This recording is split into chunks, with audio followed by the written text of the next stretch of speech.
খুনিকে শনাক্ত করতে পেরেছিলেন? হত্যাকাণ্ডের কতক্ষণ পরে শনাক্ত করতে পেরেছিলেন? নাম্বার 1, হাদির মোবাইল ফোন এবং ল্যাপটপ কোথায়? আমার নাম মুক্তাদির রশিদ, আমি বাংলা আউটলুকের এক্সিকিউটিভ এডিটর। আমি আপনার কাছে জানতে চাই, আমি শুনতে পাচ্ছেন না আপনারা? আধা ঘন্টা ধরে আমি ট্রাই করছি। আচ্ছা, ওনার ফোন, মোবাইল ফোন এবং ল্যাপটপ কোথায়? আচ্ছা শুনেন, ওই যে আপনি মনে হয় যে প্রথম ব্রিফিং এ আসেন নাই, এইটা কিন্তু আজকে মনে হয় সম্ভবত থার্ড ব্রিফিং হইলো হাদিকে নিয়ে।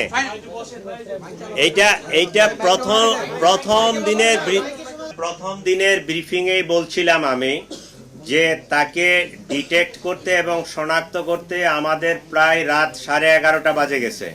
11:30টার পরে আমরা তার পাসপোর্ট পাইছি, তার এনআইডি পাইছি। তাৎক্ষণিকভাবে আমরা ইমিগ্রেশনগুলোতে এই ইনফরমেশনটা দেই এবং ইমিগ্রেশনে তাকে ব্লক করা হয়। এইটা রাত 11:30 পর্যন্ত বাজে গেছে আমাদের এই আসামিকে ডিটেক্ট করতে। Thank you. কেন এত দেরি হলো?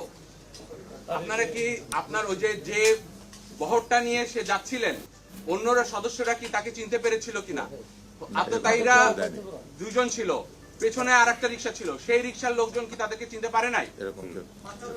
এই ঘটনার এতদিন পরে আমরা অনেক কিছু বিভিন্ন মিডিয়ার মাধ্যমে জানছি। আজকের এই দিনে, এই মুহূর্তে, এই স্টেজে বসে কনক্লুশন টানা যতটা ইজি, যখন একটা ঘটনা ঘটে যায় তাৎক্ষণিকভাবে এই ঘটনাকে উদ্ঘাটন করা, ডিটেক্ট করা এবং করা এত ইজি ছিল না। এই ঘটনায় আপনারা অনেকেই তাৎক্ষণিকভাবে ডিআর টাওয়ারের কাছে ছিলেন, আমিও গেছিলাম।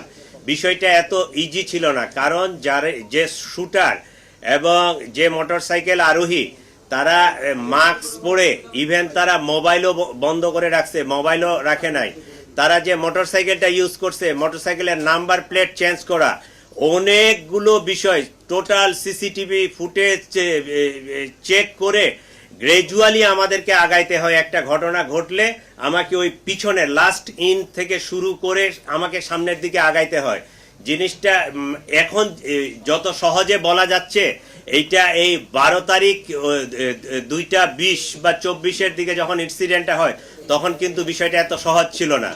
বাট আল্লাহর কাছে শুকরিয়া যে এইরকম একটা ক্লুলেস জিনিস আমরা পুরা ঘটনাটা ডিটেক্ট করতে সক্ষম হয়েছি। ধন্যবাদ আপনাদের। ওর মোবাইল এবং ল্যাপটপ কোথায়? ওর মোবাইল এবং ল্যাপটপ কোথায়? আদির মোবাইল এবং ল্যাপটপ কোথায়?